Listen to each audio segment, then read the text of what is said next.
Hello everybody, welcome back to the channel. Today I'll be ranking every single roller coaster I've ridden. If you watched my first video, you would know that would be 16 roller coasters. But before I get into it, if you like what I post, consider subscribing and turning on the bell so you never miss an upload. Now, let's get into the list. At the number 16 spot, we have any wacky worm roller coaster I've ever been on. There's not really much to say about these, but if you've seen them or ridden them, you know what I'm talking about. So let's move on. At the number 15 spot, we have Coaster Cruiser at Hershey Park. This is a Zamperla kiddie coaster, and there's not really much to talk about here either. But if you want the best ride experience, sit in the back seat because you do get a little bit of whip over that first drop. At the number 14 spot, we have Woodstock Express at King's Dominion. This is another decent roller coaster meant for kids. It's not exactly a family coaster, but it's not exactly a kiddie coaster either. It's kind of an in-between kind of thing. But if you are on the smaller side, don't miss out on this credit. At the number 13 spot, I have Avalanche, also at King's Dominion. This is a really good family coaster and focuses on positive G's. And yeah, that's all I really have to say about Avalanche. It's not really that exciting, but it's also not a dull ride either. Definitely don't miss out at this one. At the number 12 spot, I have Wild Mouse at Hershey Park. I don't really like Wild Mouse coasters. They're really rough and they're not really that exciting. I do like the dips, but that's about it. At the number 11 spot, I have Trailblazer at Hershey Park. This is a great aero mine train and is a really good ride for the whole family. The only thing I would change about Trailblazer though is that it's really short, but it's sweet. Short but sweet, that's how I would describe it. At the number 10 spot, we have the Runaway Mine Train at Six Flags Over Texas. Fun fact, this is actually the first aero mine train ever built. So it is definitely rougher than Trailblazer, but the reason why I put it above Trailblazer is because it's so much longer. It is a really fun ride and it's actually pretty scenic. At the end of the ride, you do a little drop off out of the saloon and it's just really cool. At the number 9 spot, we have Big Thunder Mountain Railroad at Disney World. This is basically the Runaway Mine Train, but done way better. It's not rough, it's got great theming, the rock work is just amazing, and it's another long ride. What more could you ask for from a mine train? At the number 8 spot, we have Laugh Track at Hershey Park. This is the first spinning roller coaster I've ridden, and also probably the most underrated roller coaster I've ridden. I've heard a lot of bad things about this, so my expectations going into this ride were pretty low, and it blew me away. It's got great theming. I did spin around a bit, so that was kind of fun, and I think the layout's kind of good for a spinning coaster. So Laugh Track is really good in my opinion. At the number 7 spot, we have the Rocky Top Mountain Coaster in Pigeon Forge, Tennessee.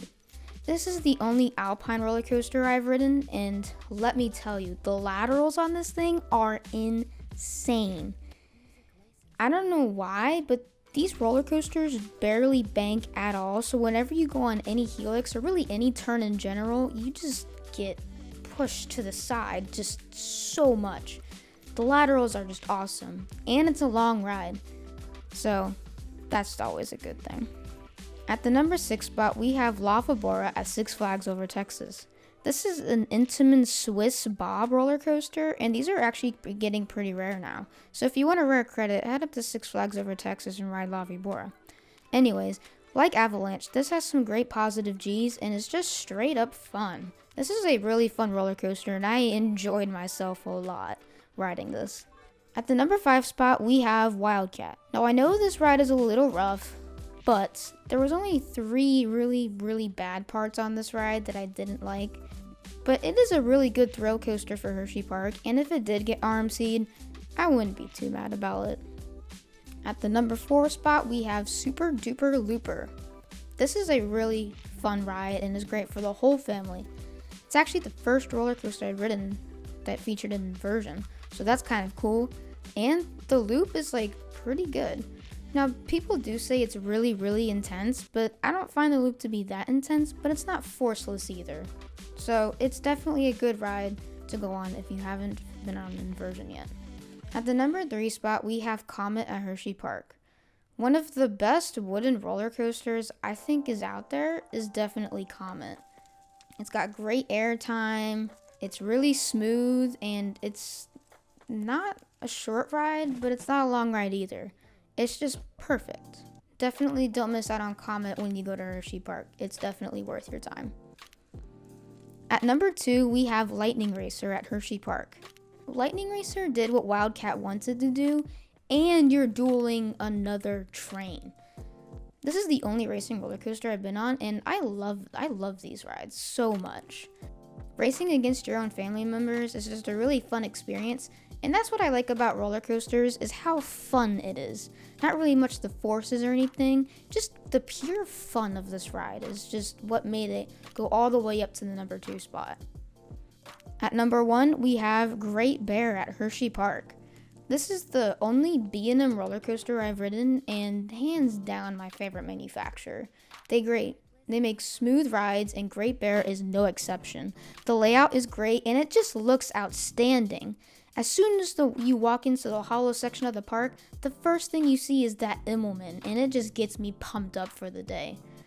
So definitely don't miss out on Great Bear if you go to Hershey Park. It is one of the top 5 roller coasters there, and it's definitely worth your time. Thank you all for watching this video. If you like what I post, consider subscribing and turning on the notification bell. If you like this video, hit the like button down below and comment down below if you agree with my list. I know this video probably wasn't the best, and there's probably better ranking videos out there, but this was my first one and was kind of tough to make. So I would really appreciate it if you guys could support my work. Thank you all for watching, and I'll see you all later.